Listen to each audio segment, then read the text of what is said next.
Alhamdulillah wa syukru ala ni'amillah. Asyhadu alla ilaha illallah wa asyhadu anna Muhammadan abduhu wa rasuluhu alladzi la nabiyya ba'dah. Hadirin yang sama-sama mengharapkan ridha Allah, di dalam hadis riwayat Ahmad nanti ada dua redaksi walaupun isinya hampir sama. Ada dua hal yang sangat dikhawatirkan oleh Nabi. Beliau menginformasikan kepada kita, qala sallallahu alaihi wasallam, halakun ummati fil kitabi walabani, kata beliau. Kehancuran atau celakanya umatku karena kitab dan susu. Qalu, kemudian mereka para sahabat berkata, mal kitabu walabanu, apa yang dimaksud dengan kitab dan susu wahai Rasulullah? Qala, maka beliau bersabda, yata'allamunal qur'ana fayata'awwalunahu ala ghairi ta'wilih. Jadi yang dikhawatirkan oleh Nabi adalah nanti akan banyak orang yang mempelajari Al-Quran tetapi menafsirkannya tidak sesuai dengan petunjuk dari Rasulullah Sallallahu Alaihi Wasallam. Artinya banyak nanti orang yang belajar Al-Quran tapi dia menafsirkan seenaknya. Apalagi dia nggak pernah belajar Al-Quran. Tiba-tiba dia datang menafsirkan Al-Quran maka tidak sesuai dengan petunjuk dari Rasulullah Sallallahu Alaihi Wasallam. Kemudian wa yuhibbunal labana fayatrukuna al jamaat wa juma'a wa yabduna. Adapun dengan susu, ini adalah gambaran kehidupan dunia yang dimana Nabi mengatakan mereka akan meninggalkan sholat berjamaah dan juga sholat Jumat, kemudian mereka menunjukkan diri mereka sendiri. Ini hampir sama dalil yang berikutnya, tapi yang populer yang ini Pak, yang paling banyak menyebar tuh hadis yang ini, walaupun sama-sama hadis riwayat Ahmad. Ini diriwayatkan dari Uqbah, an Uqbah bin Amirin, dari Uqbah bin Amir. Inna Rasulullah sallallahu alaihi wasallam qala, sesungguhnya Rasulullah sallallahu alaihi wasallam bersabda, inni akhafu ala ummati isnataini, kata beliau. Sesungguhnya ada dua hal yang sangat aku khawatirkan kepada umatku. Apa? Al-Qur'ana wa labana, yaitu Al-Quran dan susu, kata Nabi. Ammal labana, adapun dengan susu, kata beliau, fayabtaguna rifa, orang-orang yang mencintai susu itu adalah gambaran kepada kecintaan dunia, maka mereka akan mencari ladang-ladang. Artinya hidupnya tidak ada sedikit pun memikirkan untuk akhirat. Dunia yang dicari itu Pak. Ya termasuk mohon maaf seperti di bulan Ramadan ya. Orang-orang lebih mementingkan dagang ketimbang ibadah gitu. Bukan tidak boleh dagang. Dagang boleh silahkan. Tapi rata-rata orang selepas berdagang, alasan dia meninggalkan tidak tarawih karena dia sudah capek dengan berdagang. Makanya kami menyimpulkan dari Ramadan ke Ramadan itu hanya budaya yang terjadi setiap 1 tahun sekali. Yang hanya ramai di awal, beres bulan Ramadan, kita kembali ke settingan seperti semula. Bapak yang rajin ke masjid dari awal sebelum Ramadan pasti akan bertahan sampai Ramadan lagi. Tapi nutara ke masjid, tiba-tiba begitu Ramadan, kita mulai menyibukkan diri. Karena kantor yang biasanya pulang jam 6, Ramadan jam 4 yang suwih Pak. Bapak alhamdulillah bisa ikut berjamaah. Tapi beres Ramadan, tara berjamaah deh ya. Panah tara ke masjid deh, ibu pantos atosan Ramadan lagi. Nah, jadi seolah-olah berbuat baik dan berjamaah itu hanya terjadi di bulan Ramadan. Ibu dan bapak, kenapa Allah mensyariatkan saum? Allah menginginkan kita naik tingkat dari level iman kepada level takwa. Apa ciri mabrur saumnya? Lihat saja di bulan Syawal sampai bertemu Ramadan lagi, apakah amalan-amalan di bulan Ramadan yang kita kerjakan itu berbekas di luar bulan Ramadan atau tidak?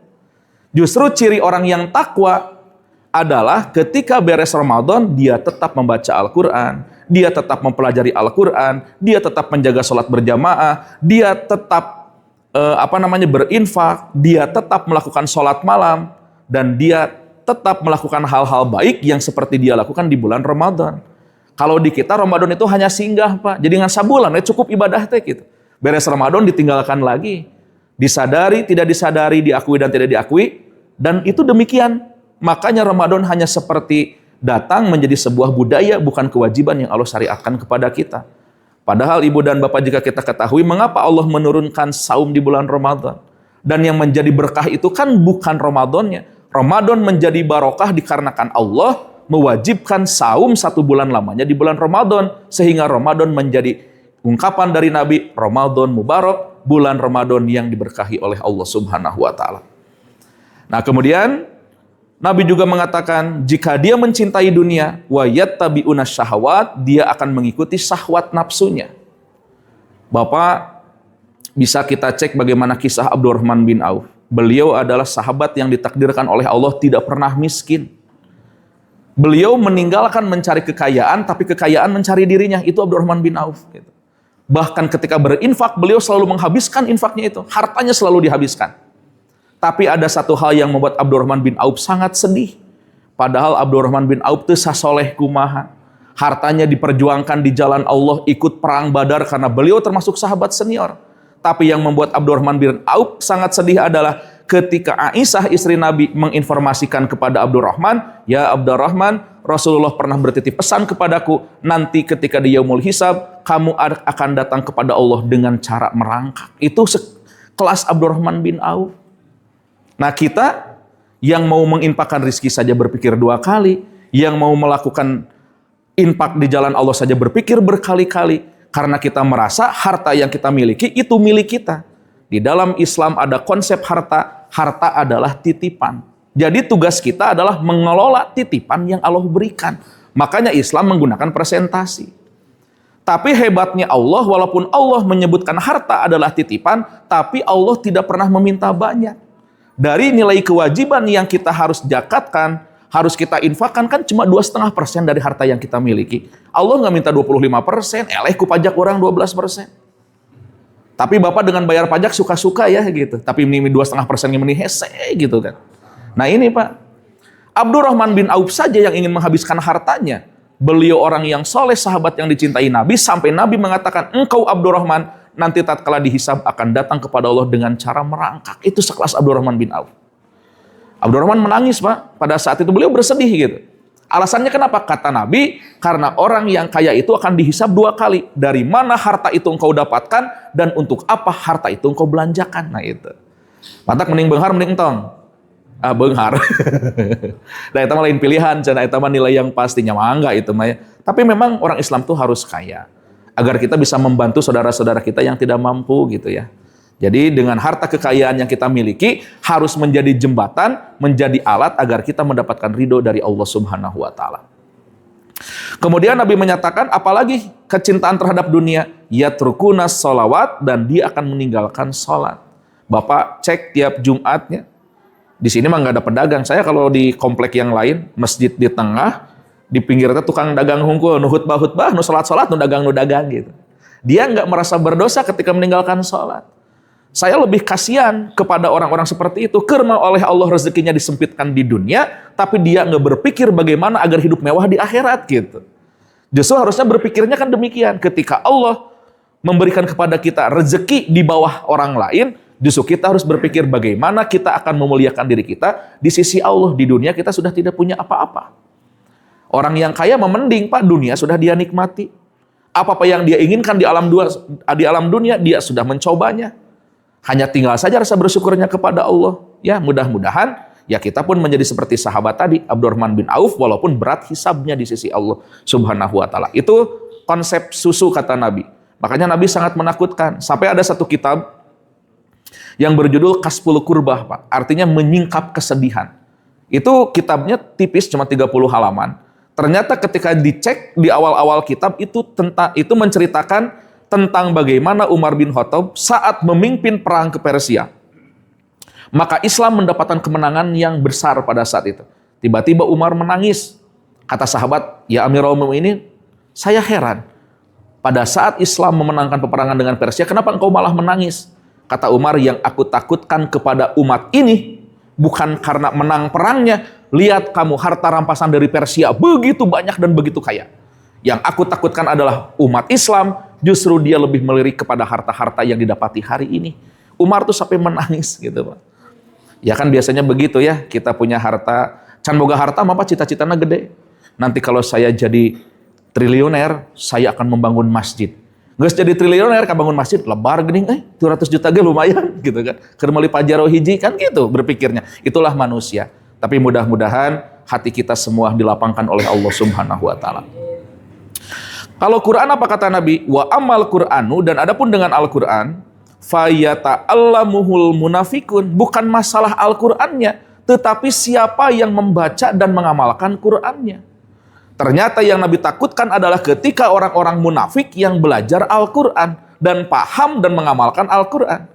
Kenapa? Karena orang munafik ketika paham dan mengamalkan Al-Quran bukan untuk menjadi seorang mukmin sejati, tetapi dia akan melakukan fayujadiluna bihil mu'minin, justru yang dia pahami, yang dia hafal dari Al-Quran, itu khusus untuk mendebat orang-orang yang beriman di sisi Allah Subhanahu wa Ta'ala. Jadi Quran jadi alat, Pak, karena orang-orang kafir, orang-orang munafik sangat tahu umat Islam kekinian sedang kondisi lemah. Maka antara susu dan Quran ada hubungannya. Ketika umat Islam sudah menyenangi harta dunia, timbullah satu penyakit, kata Nabi, yang sulit diobati. Penyakit apa? Penyakit wahan. Sahabat bertanya, apa itu wahan ya Rasulullah? Hubud dunia wa karohiyatul maut. Dia cinta kepada dunia dan takut untuk mati. Nah, karena dia cinta dunia, yang dia kejar adalah dunia, akhirat tidak dia kejar. Sehingga banyak umat Islam yang meninggalkan belajar Al-Quran. Makanya kalau kita cek di kota Bandung saja ya Pak ya, yang lancar paham terhadap isi Al-Quran itu di bawah 50%, sedikit itu. Kebanyakan orang-orang itu termasuk, mohon maaf, lansia, maca Iqra gitu tariasa gitu. Padahal kita notabene KTP kan Islam dari lahir gitu. Makanya ketika kita dilahirkan dari rahim ibu kita, ketika kita dewasa, apa yang kita kerjakan sebetulnya selama ini gitu. Ya mungkin lingkungannya, pergaulannya, ya itulah yang membuat kita berbeda gitu. Makanya kenapa orang-orang munafik giat, Pak? Termasuk salah satunya Dr. William Campbell. Dia seorang dokter yang bercita-cita ingin memurtadkan umat Islam. Dia 30 tahun belajar bahasa Arab. Kabayang Pak, diajar bahasa Arab teh hese. Mungkin ada yang pernah belajar lah. Saya punya beberapa kelas, rata-rata nu diajar bahasa Arab tidak pernah bareres. Jadi suhada kabeh di tengah jalan. Kamarana, aduh Ustaz hese atau Ari babari matolin mujizat Al-Quran geus puguh ku hesena eta gitu nu jadi seni belajar Al-Quran itu. Kenapa? Tatkala kita bisa, Bapak nanti cek, Bapak akan ada rasa senang, rasa cinta tatkala membaca Al-Quran, apalagi sudah membaca tafsirnya. Baca Ibnu Katsir, tafsir ayat anu, ada footnote, ini dalam hadis riwayat anu, kita harus buka hadis kitab lain. Buka lagi, sarah-sarah, satu hari itu rata-rata kita bisa baca 2-3 kitab sebagai rujukan, walaupun hanya membaca satu ayat, satu tafsir gitu. Nah, terkadang umat Islam saja, jangankan membaca tafsir gitu, maca Al-Quran sadinten sajuz wae susah itu ya. Sehari 1 lembar saja susah jika tidak punya motivasi. Makanya orang munafik begitu giat belajar Al-Quran karena tujuannya satu, agar umat Islam dapat ditipu muslihat, dapat ditipu daya, sehingga mereka menjadi orang-orang yang sesat. Karena tujuan orang-orang kafir itu sejalan dengan orang Yahudi dan Nasrani apa? Lau yaruduna mimba di imanikum kuparon hasadan, tujuannya cuma satu, yaitu ingin mengkafirkan kita umat Islam agar kembali murtad keluar dari jalan Allah Subhanahu wa Ta'ala. Nah, ini ada beberapa contoh ya Pak ya. Ada video, mudah-mudahan terputar videonya. Nanti saya akan bercerita juga kalimat yang tadi dari Nabi, yang ini nih, yang yata'allamunal Qur'an fayata'awalunahu ala ghairi ta'wilih. Ini zaman Nabi pernah terjadi. Firaun dapat siksa kubur nggak? Enak nggak dapat siksa kubur? Nggak dikubur. Nah ini ya. Enakan mana Musa sampai Firaun? Ini kadang-kadang ketololan ini kan tidak pernah disadari. Ini karena kurang-kurang jalan-jalan. Pergi ke Mesir, lihat di sana Firaun. Begitu saya masuk ke museum Firaun, saya terkejut, ternyata Firaun tuh banyak. Saya pikir dulu cuma satu. Begitu saya masuk,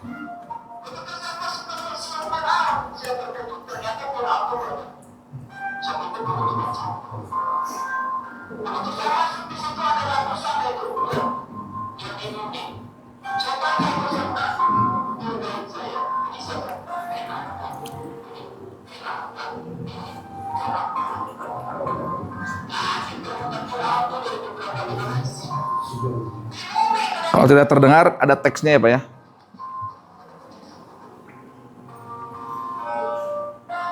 Oke, saya skip ya, karena lumayan panjang. Jadi di dalam video tadi, Bapak bisa cek video lengkapnya di YouTube gitu. Jadi beliau menyimpulkan siksa kubur itu tidak ada. Apalagi Fir'aun tuh nggak disiksa kubur, Kak. Karena matinya dia tenggelam, tuh dikubur gitu. Kemudian dia menyimpulkan enak ya, yang matinya dibakar karena dia langsung menjadi arang dan tidak dimasukkan ke dalam kubur. Dan menurut beliau, siksa kubur itu adalah di alam dunia. Karena di alam dunia kita sudah diuji dengan kesulitan, di alam dunia kita sudah banyak kesusahan, itulah siksa kubur yang sebenarnya. Nah ini goiru ta'wili, ini takwil yang keluar dari apa yang disunahkan oleh Rasulullah Shallallahu Alaihi Wasallam. Makanya saya buktikan dalam surat Al-Mu'min atau surat Ghafir. Allah menyatakan annaru yu'raduna 'alaiha guduwan wa asyan wa yauma taqumu sa'atu adkhilu ala fir'aun asyadal adab. Kepada mereka ditampakkan neraka pagi dan petang, dan pada harinya terjadi hari kiamat. Dikatakan kepada malaikat, masukkanlah Fir'aun dan kaumnya ke dalam azab yang keras. Nah, di dalam tafsir Ibnu Katsir, beliau mengutip hadis riwayat Ahmad, beliau mengatakan, al-qabru kakito illaili al-mazlum ayyuhan nas lau ta'lamuna ma a'lamu lanakaitum kasiron. Alam kubur itu bagaikan sepotong malam hari yang begitu gelap. Wahai manusia, sekiranya kamu mengetahui apa yang aku ketahui, kata Allah, wa dohiktum qalilan, maka niscaya kamu akan banyak menangis dan sedikit tertawa, kata Allah.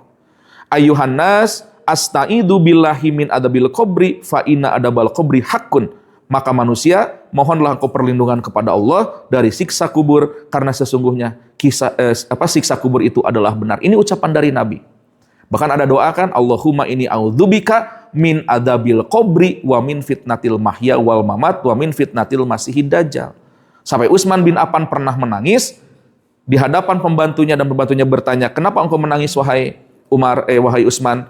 Aku takut akan mendapatkan siksa di dalam kubur. Dan pembantunya menyatakan, bukankah engkau sudah dijamin akan masuk surga? Iya, aku telah dijamin oleh Allah masuk ke dalam surga, tapi belum tentu aku akan selamat di alam kubur. Jadi nanti ada dua siksa, apa? Ada siksa kubur, ada siksa di dalam neraka. Jadi sebelum masuk fase neraka, dikubur saja orang-orang yang kafir, orang-orang yang tidak beriman, dia akan disiksa di alam kubur. Sebagaimana Fir'aun, di ayat Al-Quran ini dinyatakan, Fir'aun dari mulai tenggelam dan mati, dia sampai saat ini sedang disiksa oleh Allah Subhanahu wa Ta'ala. Itu ya Pak ya. Kemudian berikutnya, ini videonya nanti saya potong juga.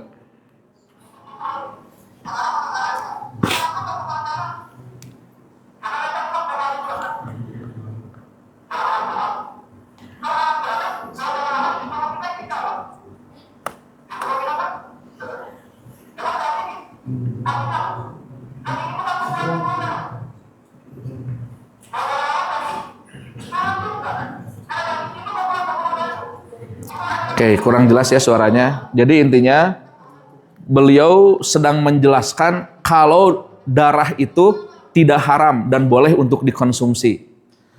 Jadi dia menggunakan dalil, bukan dalil Quran dan hadis. Dia menggunakan logika. Kalau darah haram, berarti di dalam tubuh kita juga mengalir yang haram. Ya kan konsepnya juga beda Pak. Yang tidak boleh itu darah yang mengalir di luar tubuh. Jika Bapak menyembelih hewan, darahnya mengalir yang disebut marus. Nah, jika memakan darah itu hukumnya haram. Itu maksud Quran. Kalau beliau kaditu kadia gitu membahasnya. Nah, jadi menurutnya darah adalah halal, yang haram adalah pertumpahan darah yang dimaksud dalam. Ya, pertumpahan darah sudah jelas tidak boleh gitu kan.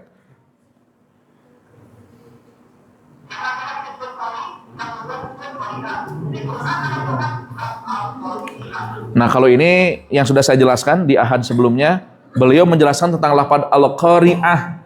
Kata beliau, al-qari'ah itu artinya bukan hari kiamat, tapi al-qari'ah artinya adalah pembaca perempuan.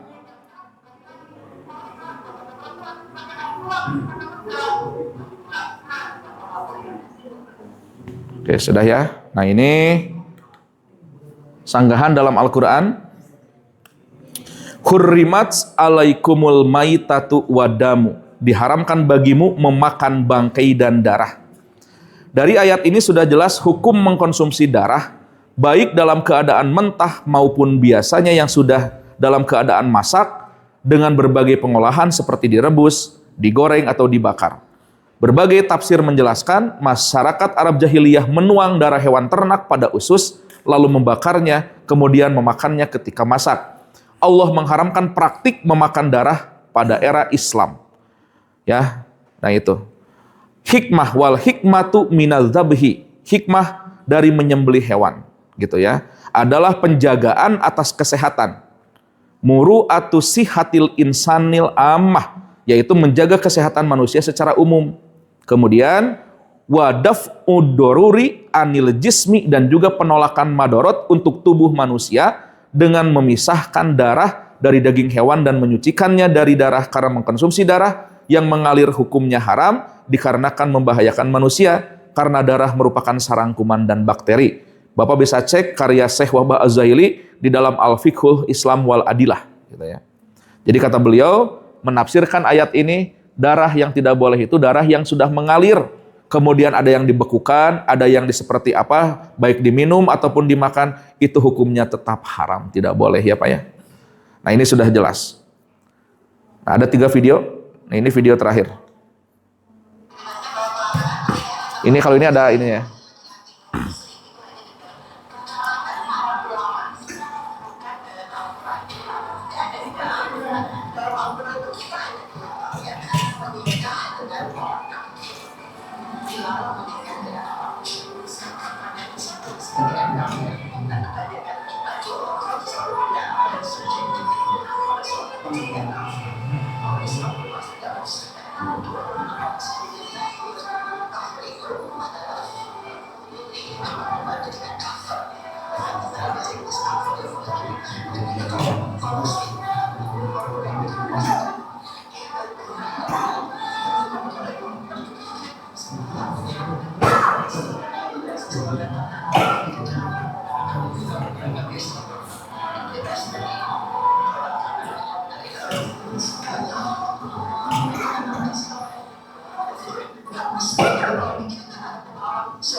Nah, istilah kafir, Bapak nanti harus memahami dulu. Makanya nanti di dalam kaidah ilmu bahasa itu ada definisi secara bahasa, ada definisi secara istilah.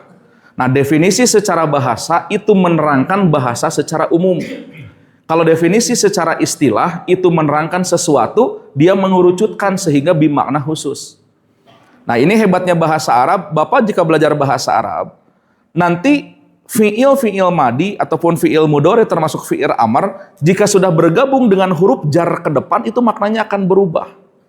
Contoh seperti kafaro artinya kafir. Ini kafir secara umum.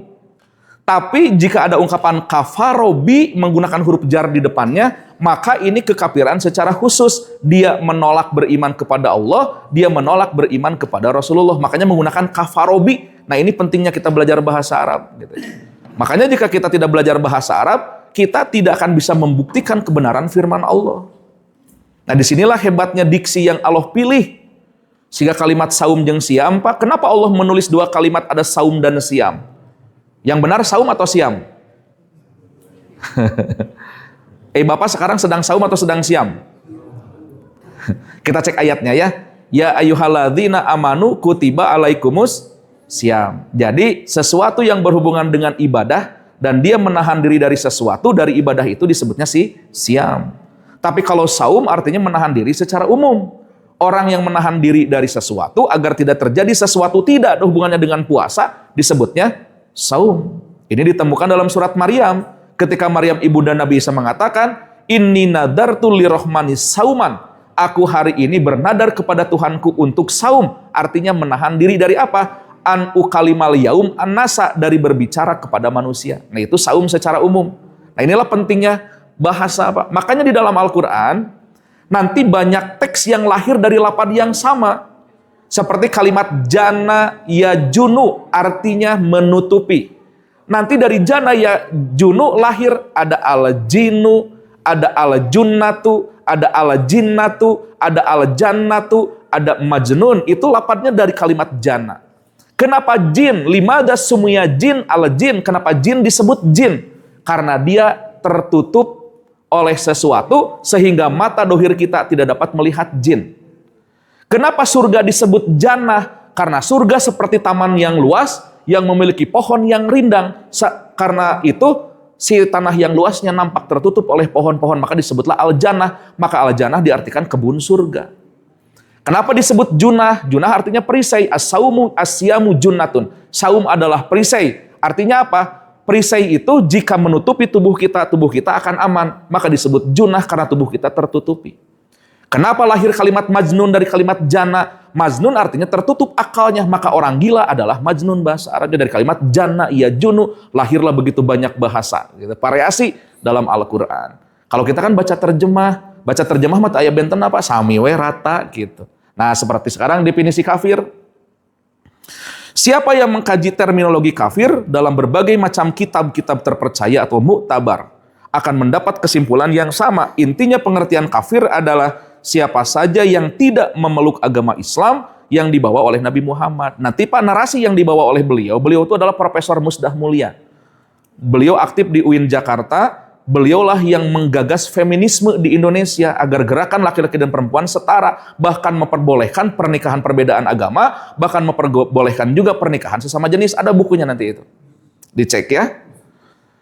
Nah, beliau mengatakan justru orang yang tidak legowo terhadap pernikahan sesama jenis itu orang yang sakit jiwa, kata beliau.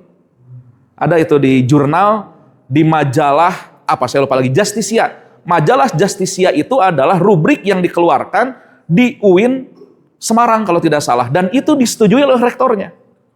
Dia membahas bagaimana masalah LGBT, membahas tentang masalah kesetaraan gender antara laki-laki dan perempuan. Nah, salah satu penggagasnya beliau yang tadi itu, gitu ya. Makanya beliau menarasikan orang kafir itu bisa semua saja, tapi beliau justru sebaliknya menunjuk orang kafir jangan disebut kafir, sebutlah non-muslim. Nah, justru orang kafir mah adalah seperti kita orang Islam yang melakukan dosa, maka kita tertutup mata hatinya, disebutlah kafir. Justru salah itu definisinya. Gitu. Makanya kita cek sekarang ya. Dalam kitab Mujam Lughuh Al-Fuqaha, karya Profesor Rawas Qalhahji disebutkan bahwasanya al-kafiru, apa sih kafir itu? Man la yu'minu billahi wala bi Muhammadin Rasulillahi sallallahu alaihi wasallam. Maaf, ini karena copy pastenya cepat. Kemarin malam saya baru ngirim ke Kang Ihan itu jam 10 kalau nggak salah, karena baru pulang. Jadi tidak sempat saya harokatin, Pak. Mohon maaf, makanya saya bacakan. Kafir adalah siapa saja yang tidak beriman kepada Allah dan kepada Nabi Muhammad SAW. Ini garis tekannya. Jadi yang disebut kafir menurut syariat Islam adalah siapa saja yang tidak mengimani Allah, siapa saja yang tidak mengimani Nabi, berarti dia kafir, itu intinya.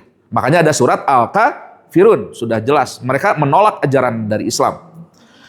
Au man yunkiru ma huwa ma'lumun minal islami bidoruroti.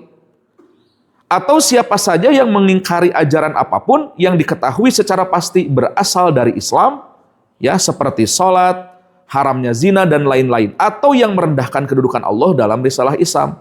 Au yantakussu min maqamillahi ta'ala awir risalah, ya. Nah, ini definisi kafir di dalam satu kamus. Di dalam Mujamul Wasit juga dinyatakan al-kafiru man la yu'minu bil wahdaniyah au nubuwah au nabawiyah au syariah bisalah satiha. Kafir adalah siapa saja yang tidak beriman kepada keesaan Allah, atau tidak beriman kepada kenabian Nabi Muhammad sallallahu alaihi wasallam, atau tidak beriman kepada syariat Islam, atau tidak beriman kepada ketiga-tiganya. Nah, ini dalam kamus Mujamul Wasit. Di dalam kitab Ta'rifat Al-Fiqhiyah, takdzibun nabiyyi sallallahu alaihi wasallam. Kafir adalah orang yang mendustakan atau tidak beriman kepada Nabi Muhammad sallallahu alaihi wasallam. Na'udzubillahi mimma ja'a minad dini wa darurah. Dan dia juga secara pasti mengenai apa-apa yang termasuk dalam agama Islam. Jadi tidak mengimani Nabi termasuk ajarannya, begitu kurang lebih. Ini definisi kafir.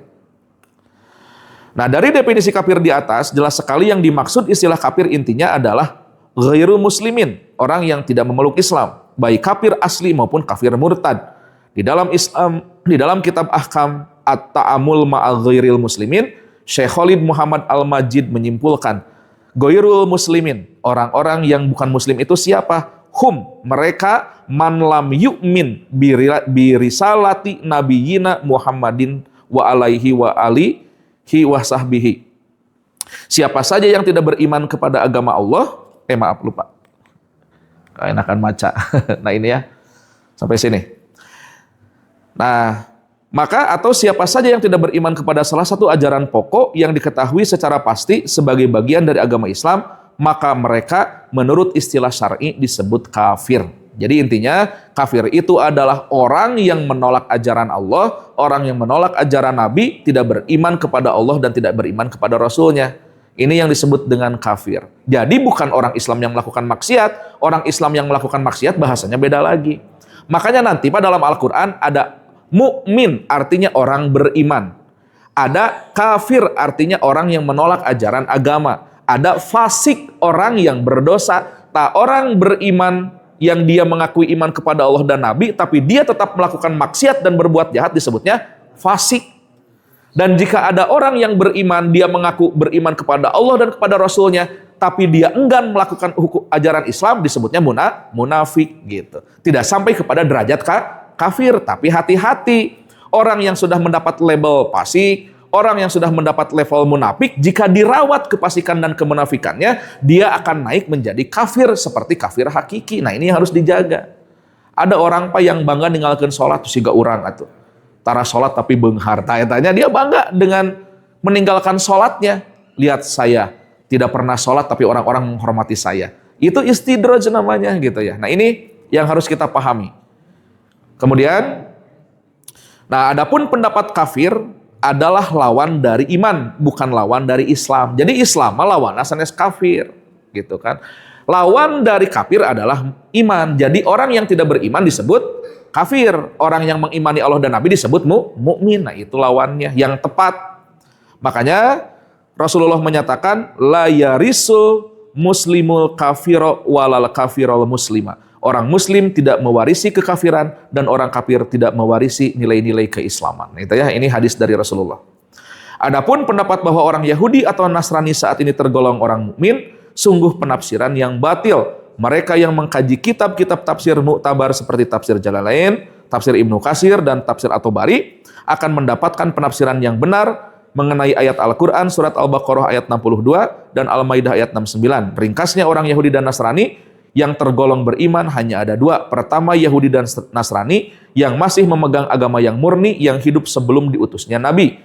Kedua, orang Yahudi dan Nasrani yang hidup pada saat atau setelah diutusnya Nabi yang masuk Islam. Jadi yang disebut Ahlul Kitab itu Yahudi dan Nasrani. Ahlul Kitab mana yang disebut orang beriman? Ahlul Kitab yang hidup sebelum Nabi. Dan Ahlul Kitab mana yang hidup di zaman Nabi? Ketika Nabi datang, maka Ahlul Kitab ini dia memeluk Islam. Inilah yang disebut Yahudi dan Nasrani yang beriman kepada Allah. Zaman sekarang mah tos teu aya Ahlul Kitab. Para ulama sudah tidak sepakat ada Ahlul Kitab sekarang. Nah itu ya Pak ya. Nah itulah. Nah kemudian ini ayatnya. Bisa Bapak baca nanti.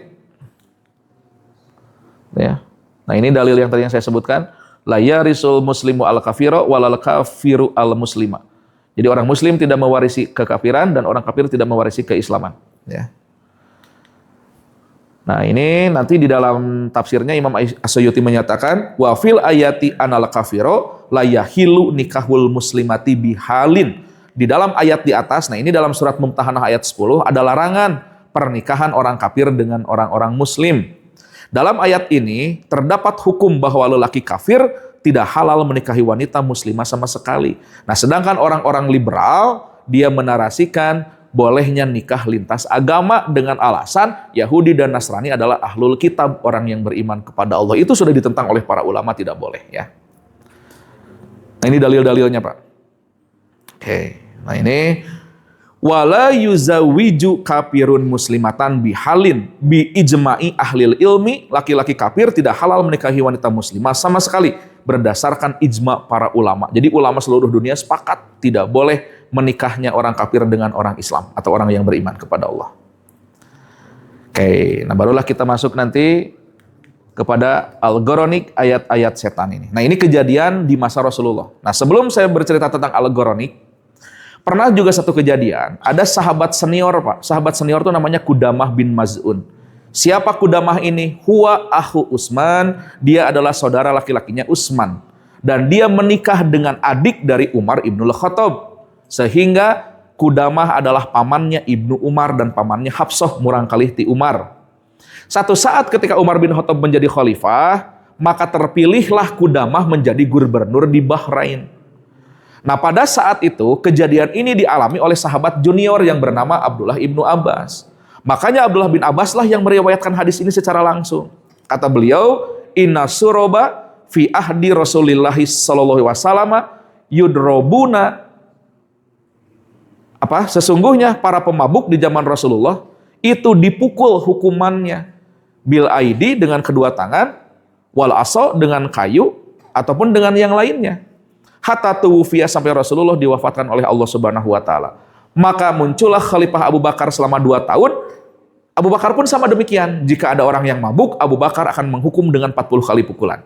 Begitu pula di zaman Umar Ibn Khattab ketika beliau menjadi khalifah, mun aya nu mabok teh ditenggel 40 kali deraan. Hatta utiya birojulin minal muhajirin al awalin. Masalahnya mulai di sini. Sampai datang seorang laki-laki dari kaum muhajir. Artinya orang Mekah yang hijrah. Al awalin, orang yang pertama masuk Islam, artinya sahabat senior.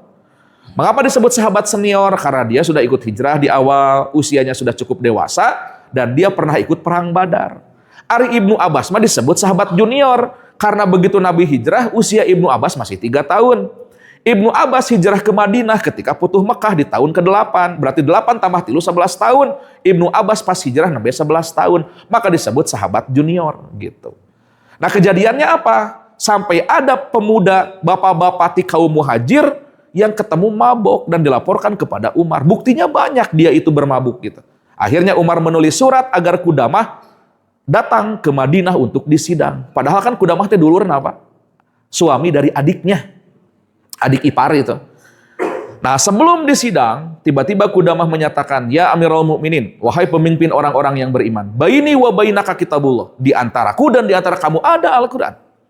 Apa yang membuat kamu menigerget ingin menghukum saya?" Kata Qudamah. Geus nyaho salah apa nanya kene gitu.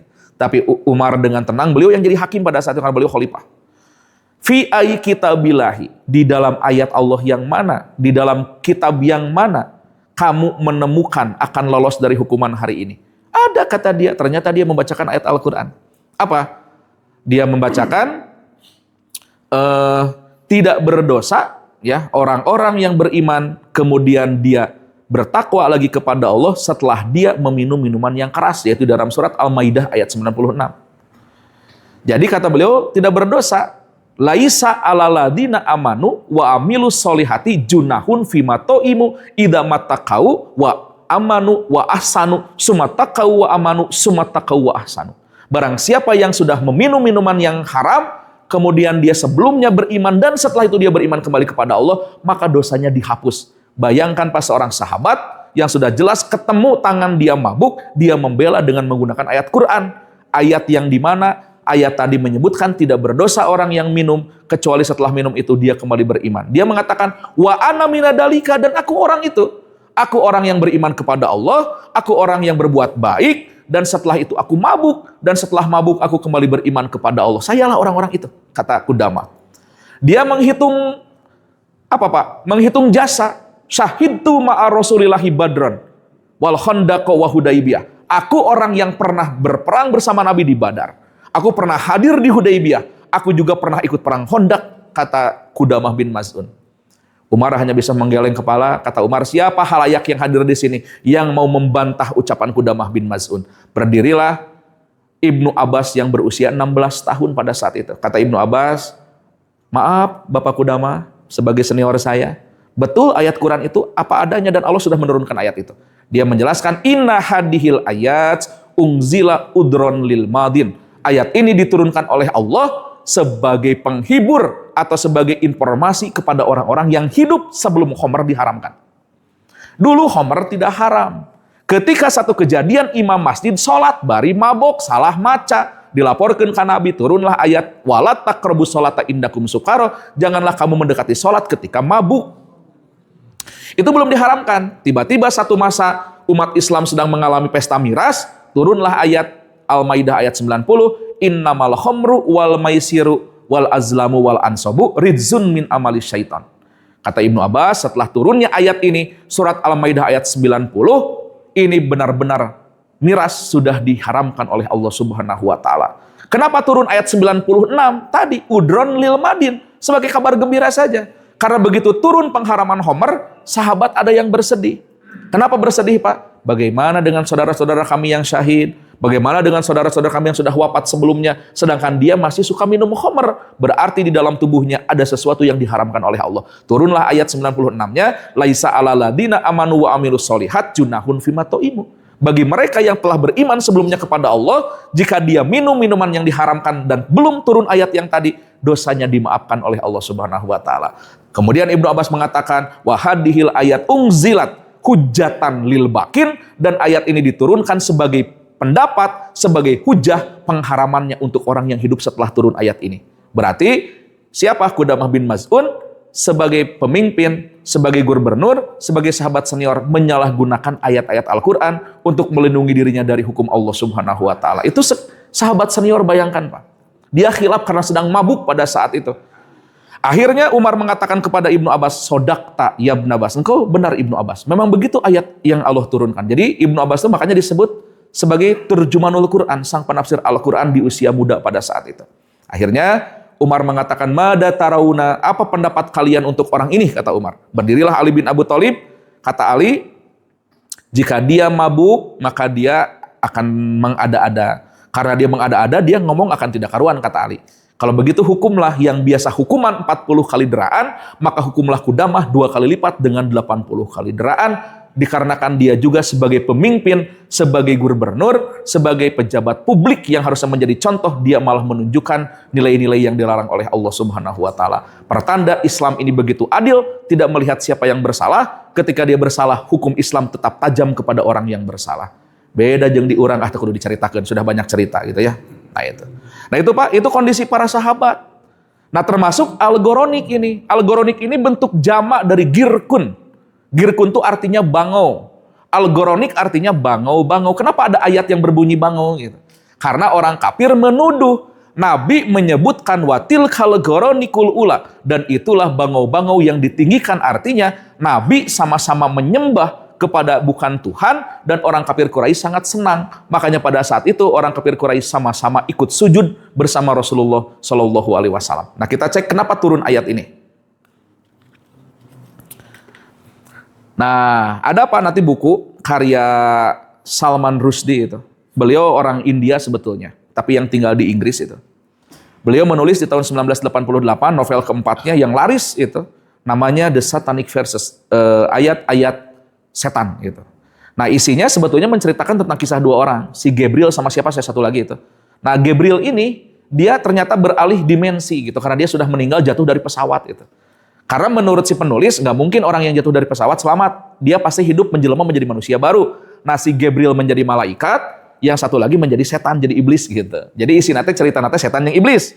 Nah, tapi di dalamnya ada yang mengkisahkan, nah ini, dia merumuskan kitab ini karena dia membaca tentang kisah Ghoronik yang terkenal di Arab pada saat itu. Jadi kisah Ghoronik ini adalah kisah tuduhan yang dituduhkan oleh orang-orang Arab kepada Rasulullah, kalau Rasulullah pun bisa digoda oleh setan. Sehingga ada sebahagian ayat Al-Quran yang disisipi bukan dari firman Allah, melainkan dari kaulnya setan yang dibisikin kepada telinga Rasulullah Shallallahu Alaihi Wasallam. Ini dalam tafsir ada Pak, dalam tafsir itu. Nah ini ya.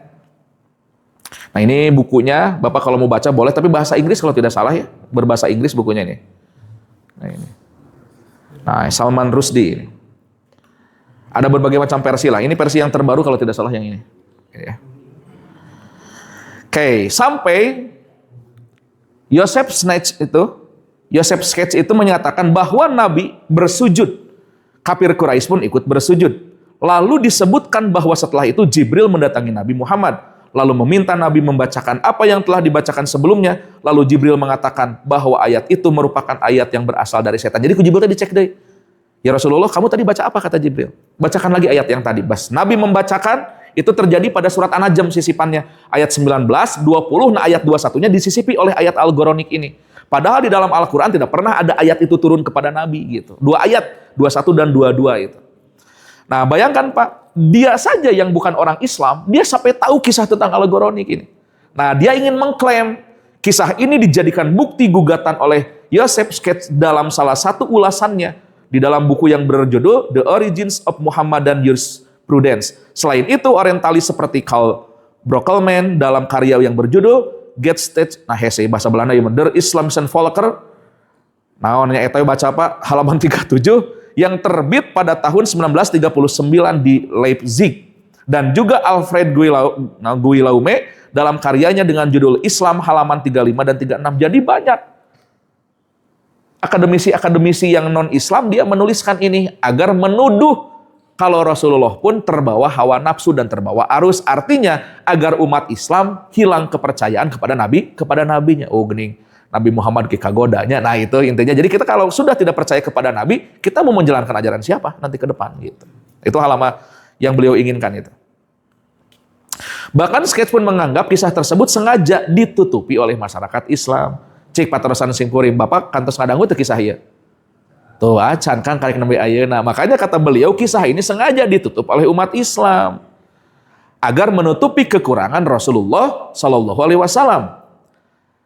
Nah, karena oleh masyarakat Muslim dianggap kisah yang ini adalah kisah memalukan demi menjaga agar Al-Quran tetap dianggap suci. Jadi intinya nanti kesimpulan dari beliau, Quran adalah kitab yang diturunkan kepada Rasulullah dan statusnya bukan Quran suci, dikarenakan sudah tersisipi ayat-ayat setan. Itu inti kesimpulan dari pembicaraan beliau itu.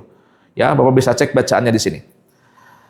Nah, apakah demikian? Nyatanya para ahli hadis berbondong-bondong menyatakan bahwa riwayat ini riwayat yang maudhu, artinya palsu, tidak ada sama sekali kisahnya. Yang sengaja dibuat oleh orang-orang orientalis ya yang ingin menjatuhkan kredibilitas Nabi dan Al-Quran.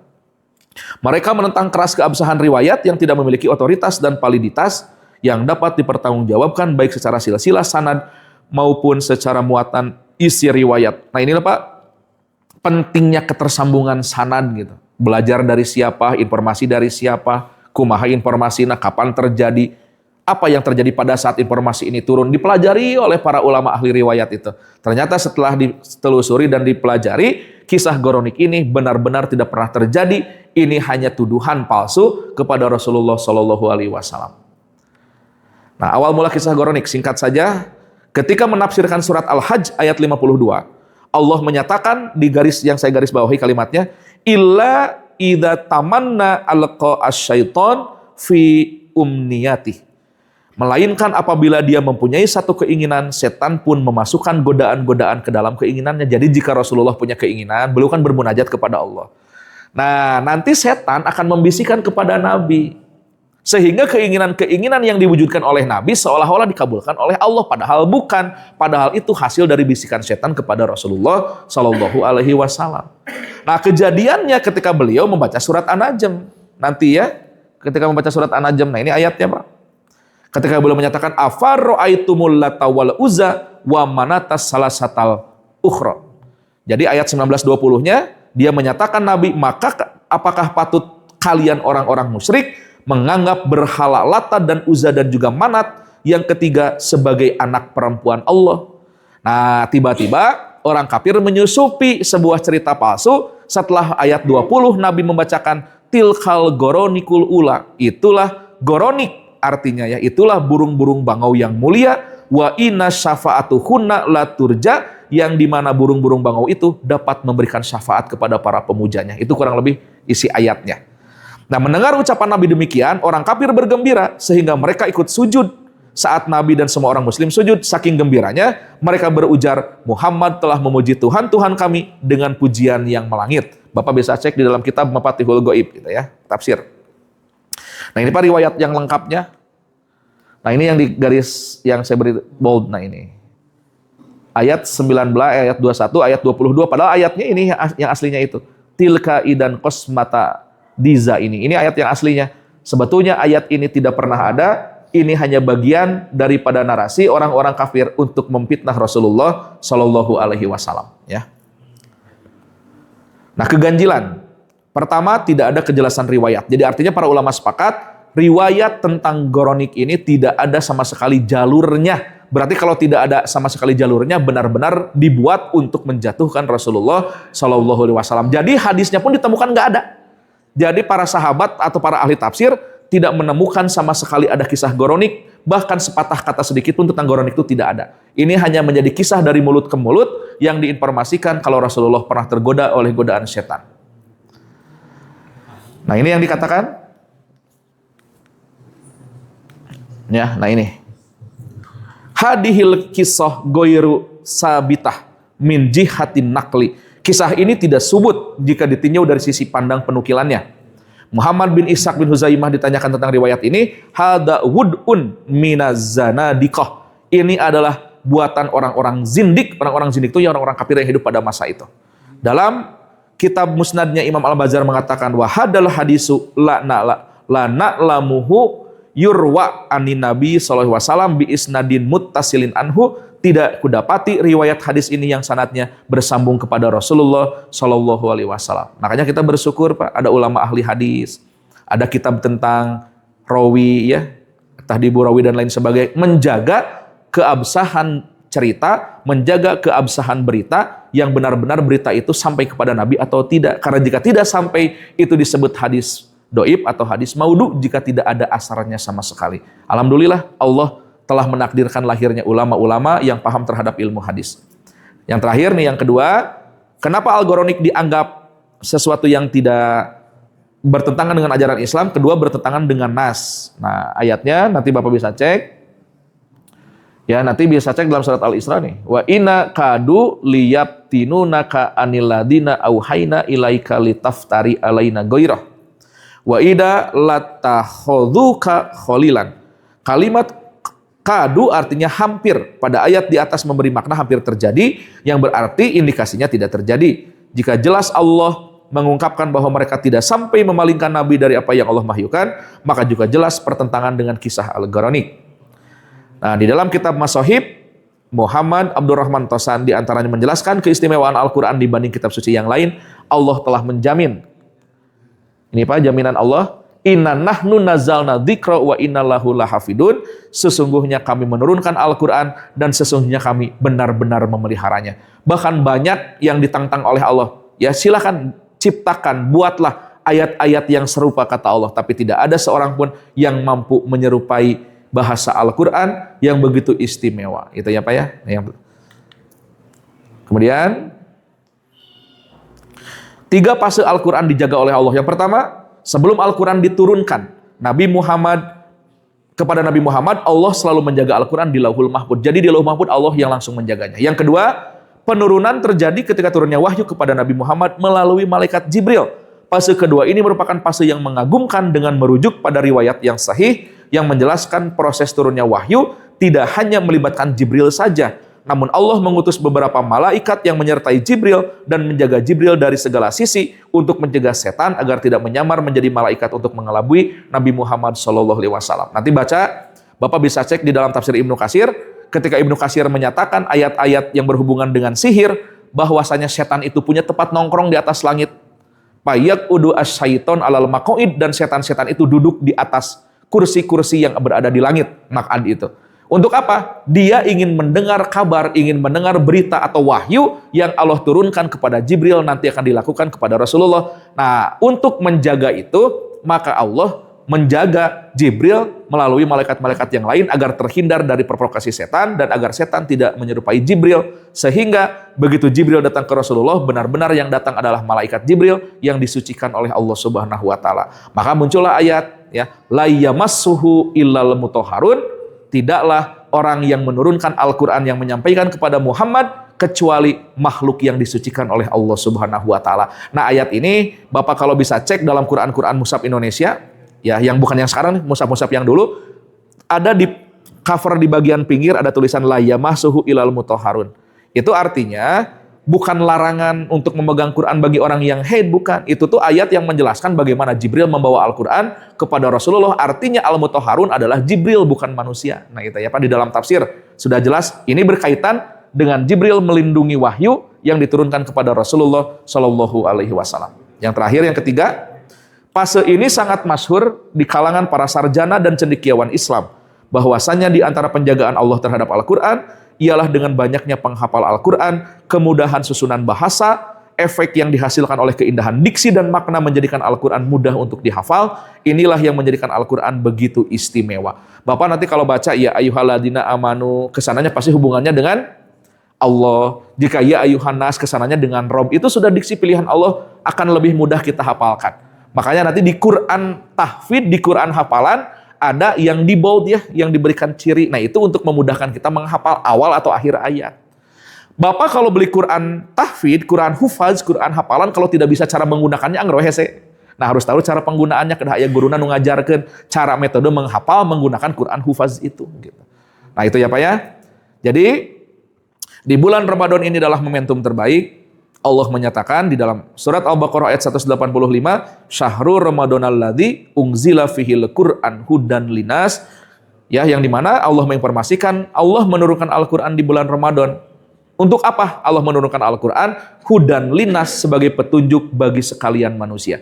Dan artinya di bulan Ramadan ini momentum yang terbaik jika kita memulai belajar kembali cara membacanya yang baik, cara mengolah yang baik, cara memahami yang baik, karena puncak daripada Al-Quran adalah mengamalkan, bukan dihafal, bukan pula sekedar dibaca. Tapi bagaimana kita akan bisa mengamalkan jika kita tidak paham? Bagaimana kita akan paham kalau kita tidak rajin membaca? Maka bermulalah dari membaca Al-Quran. Insya Allah jika kita sudah cinta membaca Al-Quran, kita juga nanti akan berniat untuk paham kepada Al-Quran. Artinya tingkatkan keilmuan kita, bukan hanya sekedar baca terjemah, tapi belajarlah ilmu-ilmu pendamping agar kita semakin paham terhadap bahasa yang Allah firmankan. Nah kemudian setelah kita memahami, barulah kita bisa mengamalkan Al-Quran dengan baik. Makanya Allah pernah menyatakan, Inna anzalnahu Qur'anan Arabian la'allakum ta'qilun. Bapak lihat terjemahnya. Kami telah menurunkan Al-Quran berbahasa Arab, la'allakum ta'qilun, besar harapan kalian memahaminya. Kenapa kalimat akal diartikan paham? Karena kata para ahli bahasa, jika dalam Al-Quran Allah mengungkapkan kalimat al-aqlu, ain, qaf, dan lam, artinya akal pikiran kita. Tapi jika ungkapannya menggunakan kata kerja, baik fi'il madi, baik fi'il mudhari, ataupun fi'il amr, artinya fungsi atau penggunaan akal. Jika orang menggunakan akal untuk membaca Al-Quran, maka satu saat dia akan memahami dari Quran yang tidak sekedar dia baca, tapi dia berusaha memperoleh pemahaman dari ilmu yang dia pelajari. Nah mudah-mudahan kita yang berazam, yang punya niat untuk terus belajar Al-Quran, kita dijadikan oleh Allah sebagai sohibul Quran, sehingga satu saat nanti tatkala ketika tidak ada syafaat, Quran yang kita bacalah, Quran yang kita pahamilah, Quran yang kita amalkanlah, mereka yang akan menjadi syafaat yang membantu kita dari azab Allah Subhanahu wa taala. Itu saja yang bisa saya sampaikan, mudah-mudahan bermanfaat. Aqulu qauli hadza wa astaghfirullah li wa lakum. Rabbana atina fid dunya hasanah wa fil akhirati hasanah wa qina adzabannar. Assalamualaikum warahmatullahi wabarakatuh.